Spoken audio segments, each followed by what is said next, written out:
Hello and welcome to Commodity Champions. I'm Manisha Gupta, and today we focus on the world's most commonly eaten staple, that is wheat.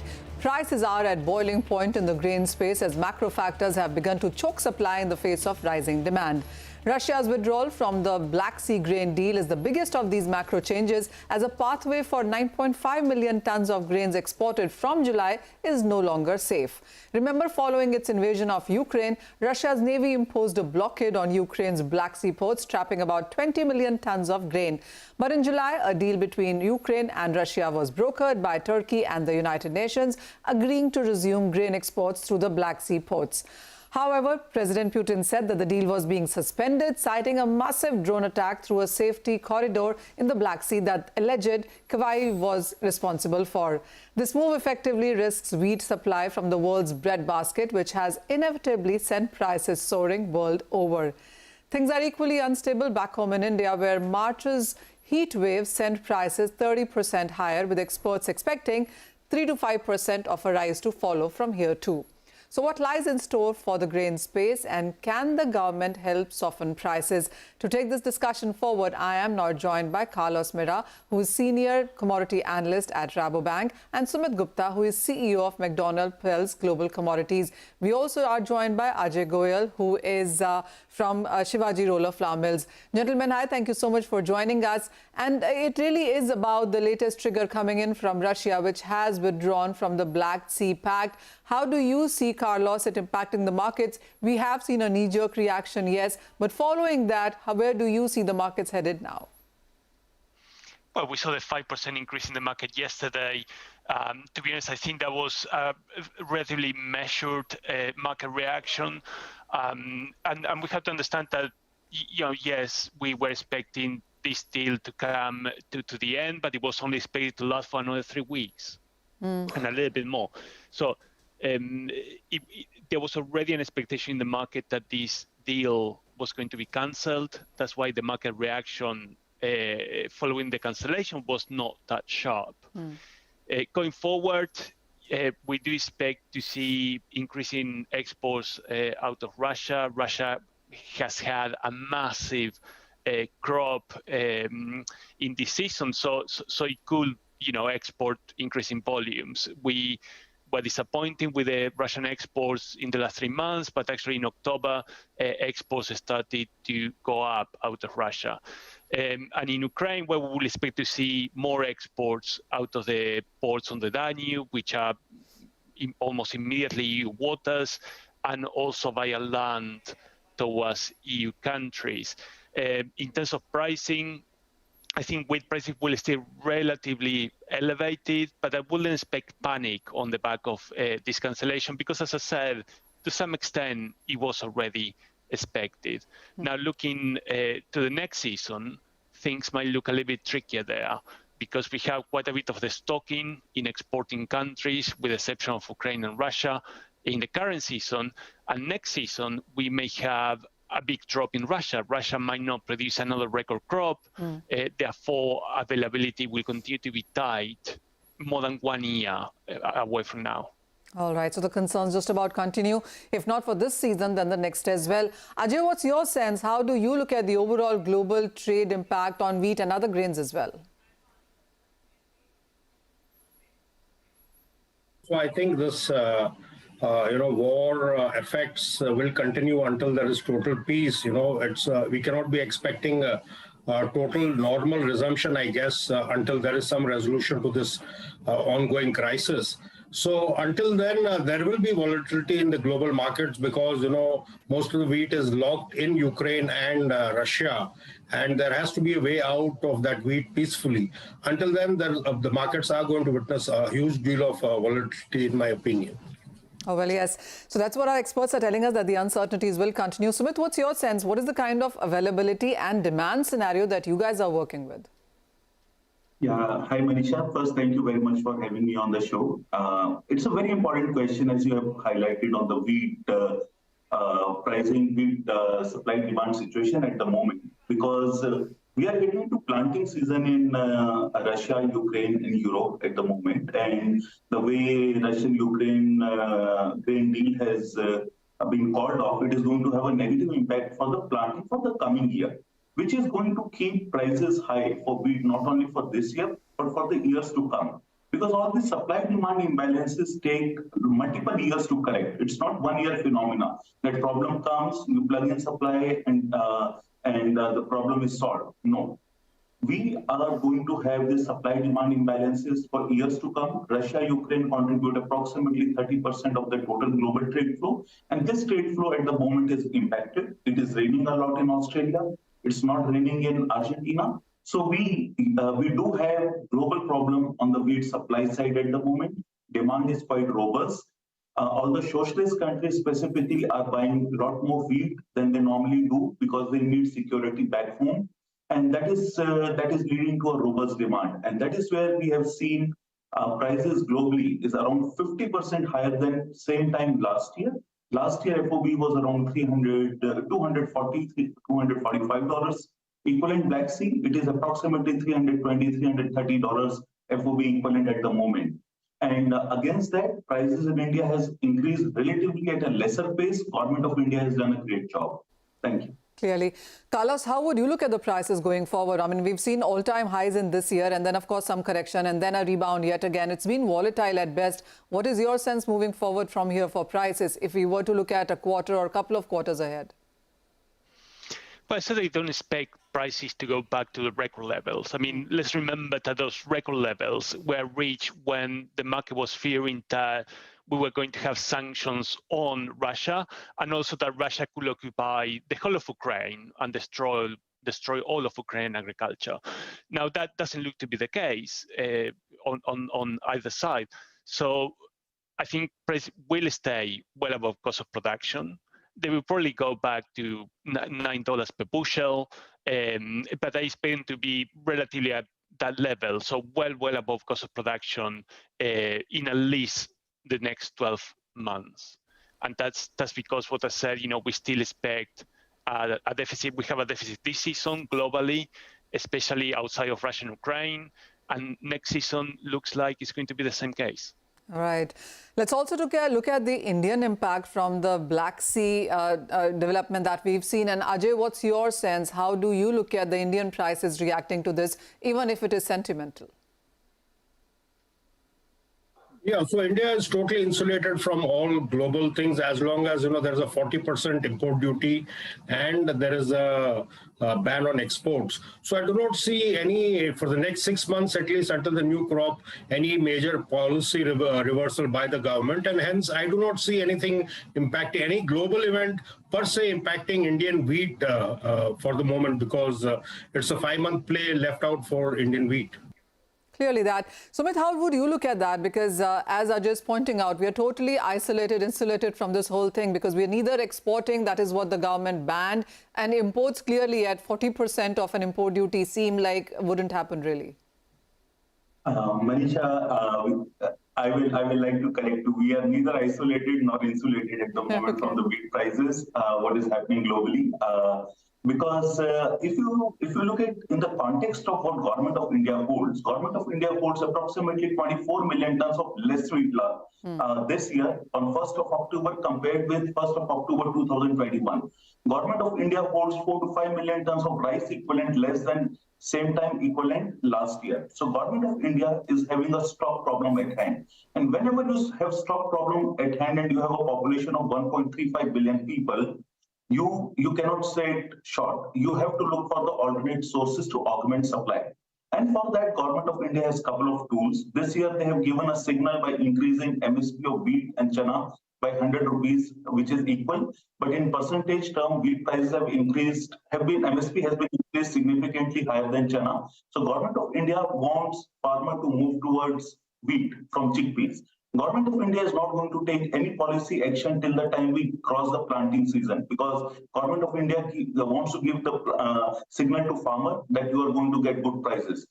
But do you think, or can we think that Government of India can augment their supplies in the coming years through the procurement? Answer is no, because we have a structural problem on hand. So the question is not when Government of India is going to allow the imports, but it is what quantum is going to come in. And looking at the current situation where there is a tight demand and supply situation across the world, it is paramount for Government of India that sooner they do it, better it is. Because in this kind of situation, if we kick the problem down the road, it only it grows in size. It doesn't solve itself.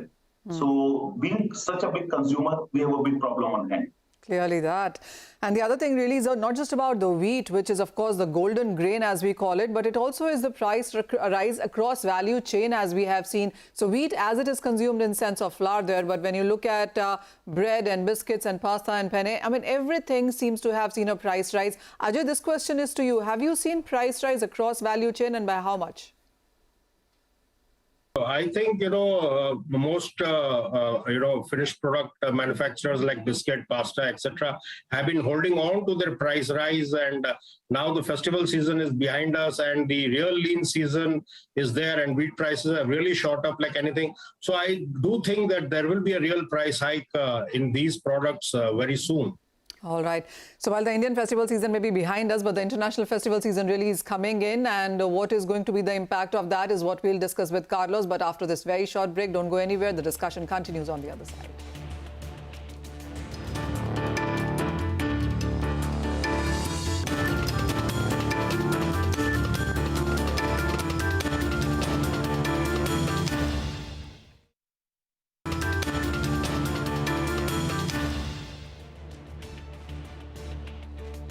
Welcome back. You're watching Commodity Champions and we have our guest with us. And as you were pointing out, Ajay, that the increase in commodity price rise has led to a value chain price rise too. What is your sense on the kind of wheat price rise that we have seen and how much and how long before we see the rise in product prices?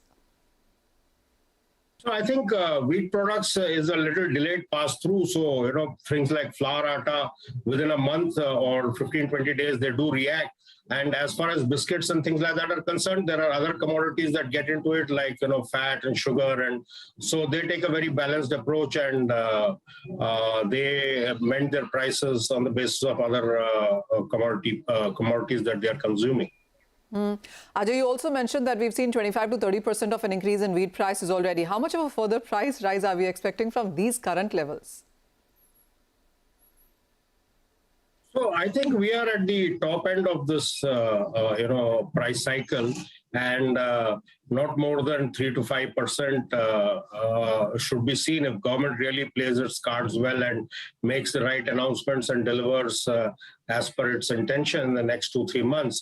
That's what the market is waiting for. The more delayed the government announcements on OMSs and open sale, the more, the price rise will continue. And that is the only thing that can currently cool off the run in the markets, I would say. All right. Carlos, what's your sense? I still want to ask about the value chain here. And while the wheat prices have been surging, what has been the case for bread, biscuit and various other products that the international markets consume? What kind of a price rise have we seen there? Has that impacted the demand in any sense? And what kind of a further price rise are we readying for ourselves? Well, it's very difficult to be very general about rice prices for those products because they change country by country. Everything is different, but we've seen significant price rises. Roughly speaking, the cost of wheat is anything between 5-10% of the cost of a loaf of bread, but it varies massively. It's not the same a premium loaf of bread in central London than in Egypt. So it's very hard to track across the globe. But generally speaking, yes, those price increases have been passed on to the consumers so far. However, I will expect that in a recessionary environment, that's going to become much more difficult. So food processors will find it much more difficult to convince supermarkets to push increasing costs to the consumers. Carlos, as Ajay was pointing out, that the Indian government will perhaps need to do something in the next 2 or 3 months to ensure that there is affordability and availability. What is your sense in the global markets on what other governments, countries will perhaps need to do to ensure that there is availability? Well, unfortunately, over the last 12 months, but especially in the last 10 or so, we've seen many countries increasing export taxes, those exporting countries that export food, In some cases, they have been increasing export taxes. It was the case of Russia before they had a record crop. It was the case of Indonesia when they banned actually exports of palm oil, and a few other countries, Algeria, for example, banning exports of food, etc. So I think, if I don't think it's likely that we're going to see another 12 months of panic, but I think we're likely to see one or two more examples of countries trying to protect the domestic market, trying to contain food price inflation inside the country, in detriment of food price inflation elsewhere. Hopefully, we already passed, the peak of panic in the market, but I think we will see still a few other cases. All right. Sumit, what's your sense for the Indian markets itself, because the kind of export benefit that India was getting and the lower crop that we saw because of March heat wave, a lot of wheat went to private players, not so much to the government, and there is a bit of a concern here right now. How would you look at the Indian market situation, and is it a cause for worry? Would you be concerned? Manisha, I would like to highlight a few key critical points. Number one, Government of India has a stock of 22.5 million tons. That's on 1st of October. And with a run rate of approximately 2 million tons going for next 6 months, Government of India will have less than 10 million tons of stock with them on 1st of April. What does it mean? It means Government of India on 1st of April will be totally dependent on the new crop planting, crop development, and the production. So a country of 1.35 billion people cannot be completely dependent on the crop cycle because weather is uncertain, global availability is not that easy. So we are in a tough position, and that is where uncertainty always leads to reaction from the prices side. And that is where we are witnessing in the wheat markets, where prices are reacting to tight supply and demand situation. Number two, our domestic demand is expanding because of consumption, income increase, urbanization, all the major reasons. And as people move from rural part of the country to urban part of the country, wheat consumption goes up. So this dislocation of supply and demand is not for a year. We are going to face tight wheat S&D for years to come, and it is going to keep prices volatile. We have a lot of sporting events world over in months to come. We have general election in 2024. We have many elections in country in 2023. So wheat, as you have mentioned, is a golden grain. It is a wheat is consumed by maximum number of consumers in the country. So it is going to be a very tight rope. And as Ajay has mentioned, government will need to make announcements in a timely manner to keep the volatility and price escalation in check. Ajay, how do you look at the import duty cut then? I mean, at 40% currently, how much, how soon, what impact are you expecting? So I really don't think, there will be real imports happening. But I think if the government is wise enough and it's able to reduce the duty down to a zero, at least it will open up another gate, and we won't see a run-up continuing. So that should cool off sentimentally the markets, at least in South India, because, not before January, the first vessel can really come into South India from Australia or any other part. But I think government should act fast and make some announcements or clarify its position, whether it might look at private imports in this financial year or no.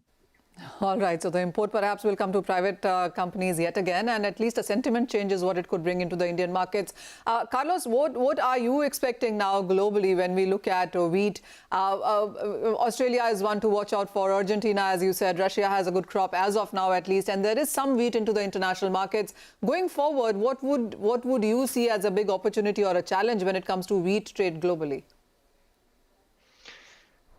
Well, of course, we need to replace wheat in the countries that will normally import from Ukraine. So these are countries, Northern Africa, Southeast Asia, even like Bangladesh and some Middle Eastern countries, and of course, Turkey. Now, much of those countries could, switch to Russian wheat. Yes, but we will need also wheat from other countries. Now, as you mentioned, Australia is producing a third consecutive bumper crop, so production there is very, very good. Normally, La Nina conditions benefit Australian rainfall, therefore more wheat production, but exports out of Australia are maximized already. So Australia cannot at the moment export as much as there is availability of wheat in the country. Argentina, unfortunately, is down. La Niña has been affecting Argentina, so the crop there is a disaster. And then we need to look at the next year's Northern Hemisphere crops. As I mentioned, Russia might see a big fall in production back to average levels. Unfortunately, in Ukraine, we are looking at a 30% area reduction and a reduction of yield. So as the situation stands today, we're going to see the destruction of Ukrainian agriculture. And then the EU might be, if plantings have been relatively good, however, in the US, they're planting in drought conditions. Okay. So a lot of concerns there. I think for some countries that might produce under normal conditions, this market is great, and they are producing well above cost of production. So hopefully, and hopefully the EU will recover. The EU production will recover to normal levels, and of course the EU is the largest, as a bloc, is the largest producer of wheat in the world. So hopefully the EU production can help save the day in the next season. All right, there's a long list of concerns and some opportunities and hopes as well. But as said by our experts, that just about 3 to 5% of gain is what we can see in prices. I'm at the last 30 seconds, Sumit, but I want to have your last word in. What is your sense on the prices moving forward from here? Not record highs, as Carlos says, but how much?